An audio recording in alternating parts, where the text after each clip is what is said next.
जी अस्सलाम वालेकुम नाज़रीन, कैसे हैं आप? ठीक हैं नाज़रीन। आज ज़िक्र करते हैं सरदार उस्मान अहमद ख़ान बुज़दार, हमारे डेरा गाज़ी ख़ान की शान, वज़ीर आला पंजाब।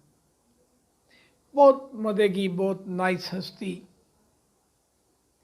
लेकिन वज़ीर आला बनने के 2-3 सालों के अंदर इंसान इतना कमा सकता है, ये मैंने आज देखा है।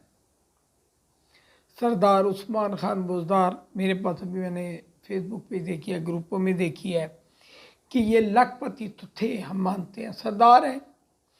इक़्तिदार के बाद अरबपति कैसे हुए?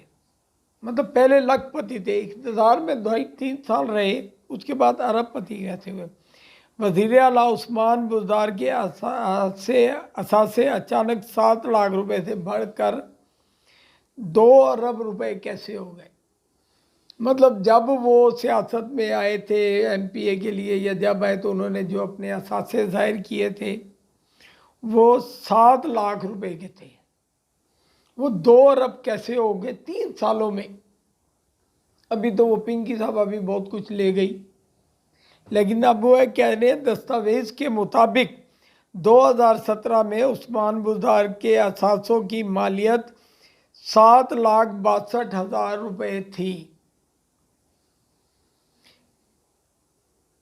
उस्मान बुज़दार के जो असासों की मालियत है वो 7,62,000 रुपये थी उस टाइम। अच्छा, फिर उसके बाद क्या हुआ? 15 प्लाट, 1.5 करोड़ रुपए की नई गाड़ियाँ, बैंक बैलेंस। 2018 में उस्मान बुज़दार की मलकियत में मौजा हमदानी में 85 कनाल ज़मीन, 36 मरले का प्लाट था। 95 कनाल ज़मीन और 36 मरले का प्लाट था। उस्मान बुज़दार ने मुल्तान में निजी हाउसिंग सोसाइटी में 8 मरले का घर ज़ाहिर किया, उस टाइम जो था उनका। अब इस वक्त उस्मान बुज़दार के पास क्या है? उन्होंने सखी सरवर रोड डेरा गाज़ी ख़ान में 4 कनाल, तोनसा में 14 कनाल की रहाइश गाह ज़ाहिर की। उस्मान बुज़दार की एहलिया की मलकियत में डीजी खान में 18 मरले, फोर्ट मडरू में 2 कनाल, तोनसा में 19 मरले और 1 कनाल के 2 प्लाट शामिल हैं। आप ये देखें, इंसान जितनी भी मेहनत कर ले 3 सालों 4 सालों के अंदर वो इतने पैसे कहाँ से कमा सकता है? सरदार उस्मान अहमद ख़ान बुज़दार, जिन्हें हम लोग अपने इलाके लोग मजाक में, प्यार में, दोस्ती में डांत कहते थे कि वो खामोश तबा शख्स है, ज़्यादा बोलते नहीं। बहुत सारे मामलात थे जिनमें वो बात नहीं करते थे, चुप रहते थे, जो मर्जी कहो उन्हें। इमरान खान साहब ने जो कह दिया उन्होंने वो कर दिया। और वो पिंकी साहब एक थी, पंजाब के तो सारे निज़ामात वही संभालती थी। उस्मान बुज़दार को तो सिर्फ कहा जाता था कि आप साइन करें, उनके साइन हो जाते थे, अहकामात ऊपर से आते थे, काम ऊपर से होता था।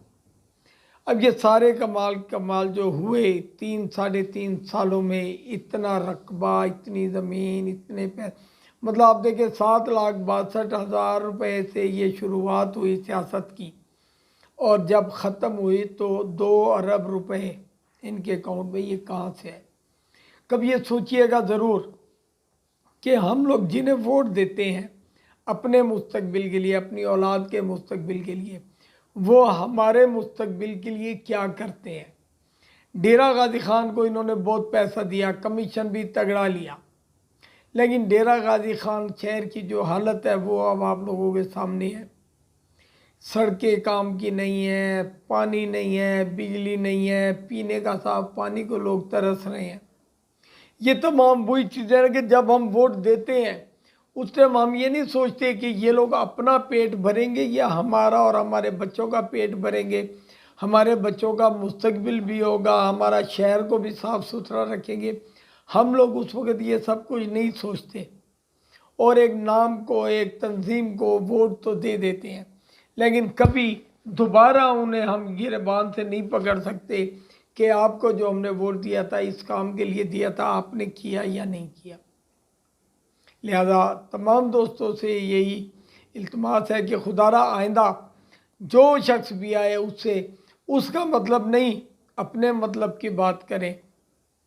अपनी हमारी ज़रूरत क्या है, यही गली है, यही सड़कें हैं, और यार इसको तो बना लो, इसमें से तो कमीशन ला लो। अगर ये सब कुछ बन जाए तो शायद हम लोग अगली जो ज़िंदगी है वो बहुत अच्छी गुजार सके, हम ना तो हमारी औलाद अच्छी ज़िंदगी गुजार सके। इसके साथ ही इजाज़त दूँगा। अल्लाह निगहबान।